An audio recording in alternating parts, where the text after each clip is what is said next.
ఎటు చూస్తున్నా శుభశకునాలు కనబడుతున్నవి కదా. ఎవరేమన్నా పెళ్లి మంత్రాలై వినబడుతున్నవి కదా. ప్రేమ గీమ చాలం చేసి పెళ్ళాడేసే వేళయింది. ప్రేసి కాస్త పెళ్ళామయ్యే ఆసు ముహూర్తం వచ్చేసింది. కళ్యాణ వైభోగంతో కన్యాదానం కాని అబ్బాయి.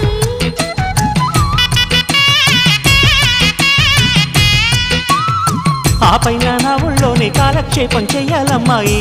చిల్లకల హాయ్ లైలా ప్రియురాల వెయ్యి నా మెడలో వరమాల.